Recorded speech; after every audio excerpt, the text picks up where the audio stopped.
ವಿಧಾನಸಭೆಯ 3 ಕ್ಷೇತ್ರಗಳ ಉಪಚುನಾವಣೆಯ ಬಳಿಕ ರಾಜ್ಯ ಬಿಜೆಪಿಯಲ್ಲಿ ಕಾಲೆಳೆಯೋ ಆಟ ಅಧ್ಯಕ್ಷನ ಸ್ಥಾನವನ್ನೇ ವಿದೂಷಕನ ಪಟ್ಟಕ್ಕೆ ತಂದು ನಿಲ್ಲಿಸಿದೆ. ನಾಯಕರು ನಿತ್ಯವೂ ಹಾದಿ ಬೀದಿಯಲ್ಲಿ ಬೈದಾಡಿಕೊಳ್ತಾ ಇರೋ ಪ್ರಹಸನ ನಾಡಿನ ರಾಜಕಾರಣ ತಲುಪಿಲು ದುರಂತಕ್ಕೆ ನಿದರ್ಶನವಾಗಿದೆ. ಈ ಮಧ್ಯೆ ಸೈಲೆಂಟ್ ಆಗಿ ಸ್ಟ್ರಾಟಜಿ ಮಾಡ್ತಾ ಇರೋ ಹೈಕಮಾಂಡ್ ವಿಜೇಂದ್ರ ಅವರನ್ನೇ ಅಧ್ಯಕ್ಷಗಿರಿಯಲ್ಲಿ ಮುಂದುವರಿಸೋದಕ್ಕೆ ಪ್ಲಾನ್ ಮಾಡಿದ್ಯಂತೆ. ಆದರೆ ಅಧಿಕೃತ ಘೋಷಣೆಗೆ ತಾಂತ್ರಿಕ ಅಡಚಣೆ ಇದೆ ಅಂತ ಹೇಳಲಾಗ್ತಾ ಇದೆ.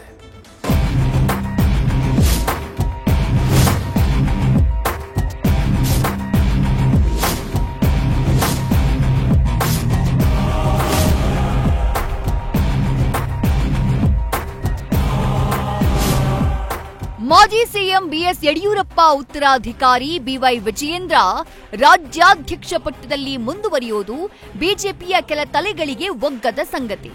ಕಿರಿಯ ವಯಸ್ಸಿನಲ್ಲೇ ಅಧ್ಯಕ್ಷಗಿರಿ ಸಿಕ್ಕಿದ್ದು ಎಲ್ಲರನ್ನೂ ವಿಶ್ವಾಸಕ್ಕೆ ತೆಗೆದುಕೊಳ್ಳದ ಛಾತಿ ವಿಜಯೇಂದ್ರರದ್ದು ಅನ್ನೋದು ವಿರೋಧಿ ಬಣಗಳ ಆರೋಪ. ಬಹಿರಂಗವಾಗಿಯೇ ಕುರ್ಚಿ ಬದಲಿಸುವ ರಾಜಕಾರಣದ ನಡುವೆ ಬಿಜೆಪಿ ಹೈಕಮಾಂಡ್ ಮಹತ್ವದ ನಿರ್ಧಾರ ಕೈಗೊಂಡಿದೆ.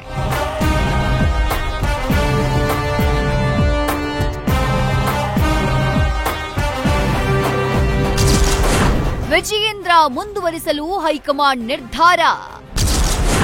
ತಾಂತ್ರಿಕ ಅಡಚಣೆ, ಅಧಿಕೃತ ಘೋಷಣೆ ಪೋಸ್ಟ್ಪೋನ್.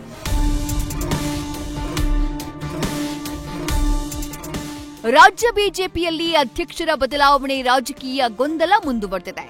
ವಿಜಯೇಂದ್ರರನ್ನ ಕೆಳಗಿಳಿಸೋಕೆ ವಿರೋಧಿ ಬಣ ಹಾದಿ ಬೀದಿಯಲ್ಲಿ ಗುಟುರು ಹಾಕ್ತಾ ಇದೆ.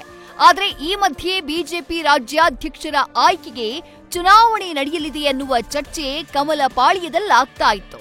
ರಾಜ್ಯ ಬಿಜೆಪಿ ಇತಿಹಾಸದಲ್ಲಿ ಅಧ್ಯಕ್ಷ ಸ್ಥಾನಕ್ಕೆ ಹಣಾಹಣಿ ನಡೆದ ಉದಾಹರಣೆಯೇ ಇಲ್ಲ. ಭಿನ್ನರ ವಿರೋಧವನ್ನ ಲೆಕ್ಕಿಸದೆ ಕರ್ನಾಟಕದಲ್ಲಿ ಹೊಸ ಸಂಪ್ರದಾಯಕ್ಕೆ ನಾಂದಿ ಹಾಡೋಕೆ ಒಲವು ತೋರದ ಹೈಕಮಾಂಡ್ ಹಾಲಿ ಅಧ್ಯಕ್ಷ ಬಿವೈ ವಿಜಯೇಂದ್ರ ಅವರನ್ನೇ ಮುಂದುವರಿಸೋಕೆ ನಿರ್ಧಾರ ಮಾಡಿದೆ ಎನ್ನಲಾಗ್ತಾ ಇದೆ. ಆದರೆ ವಿಜಯೇಂದ್ರ ಮುಂದುವರಿಕೆ ಬಗ್ಗೆ ಅಧಿಕೃತವಾಗಿ ಘೋಷಿಸೋಕೆ ಹೈಕಮಾಂಡ್ಗೆ ಕೆಲ ತಾಂತ್ರಿಕ ತೊಡಕುಗಳು ಎದುರಾಗಿವೆ. ಹೀಗಾಗಿ ಘೋಷಣೆಯನ್ನ ಕೆಲ ಕಾಲ ಮುಂದೂಡಿದೆ ಎನ್ನಲಾಗ್ತಾ ಇದೆ. ಕೆಲವು ರಾಜ್ಯಗಳಿಗೆ ಇನ್ನೂ ರಾಜ್ಯಾಧ್ಯಕ್ಷರ ನೇಮಕ ಆಗಿಲ್ಲದೆ ಇರೋದು ಮೊದಲನೇ ಅಡಚಣೆ. ಇನ್ನು ಕೆಲ ರಾಜ್ಯಗಳಲ್ಲಿ ಸಂಘಟನಾತ್ಮಕ ಜಿಲ್ಲೆಗಳಿಗೆ ಜಿಲ್ಲಾಧ್ಯಕ್ಷರನ್ನು ಕೂಡ ನೇಮಿಸಿಲ್ಲ. ಲೋಕಸಭಾ ಚುನಾವಣೆಯ ಬಳಿಕ ಪಕ್ಷ ಸಂಘಟನೆಗೆ ಹೆಚ್ಚು ಒತ್ತು ನೀಡಲಾಗಿಲ್ಲ.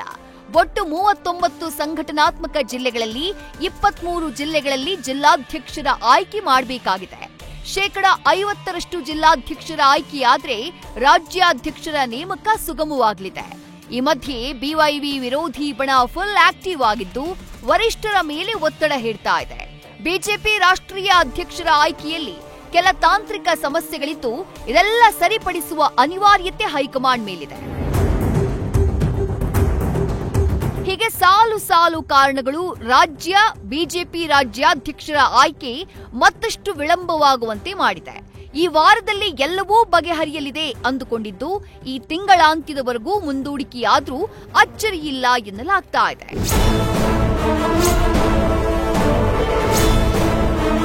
ಈ ಮಧ್ಯೆ ಬಿಜೆಪಿಯ ಕೆಲ ಉನ್ನತ ನಾಯಕರು ಮತಪತ್ರದ ಮೂಲಕ ಹೊಸ ಅಧ್ಯಕ್ಷರನ್ನ ಆಯ್ಕೆ ಮಾಡೋಕೆ ಒತ್ತಾಯಿಸಿದ್ದಾರೆ.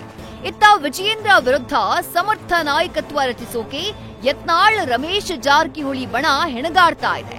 ಆದ್ರೆ ಅಧ್ಯಕ್ಷ ಆಯ್ಕೆಗೆ ಚುನಾವಣೆ ನಡೆಯುವ ಸಾಧ್ಯತೆಗಳು ತೀರಾ ಕಮ್ಮಿ ಇದ್ದು ವಿಜಯೇಂದ್ರರನ್ನೇ ಮುಂದುವರಿಸೋಕೆ ಹೈಕಮಾಂಡ್ ಸಮ್ಮತಿಸಿದೆ ಎನ್ನಲಾಗ್ತಾ ಇದೆ.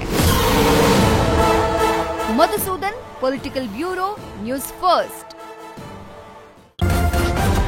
ನ್ಯೂಸ್ ಫಸ್ಟ್ ನಿರ್ಭೀತಿಯಿಂದ ನಿಮ್ಮ ಪರವಾಗಿ.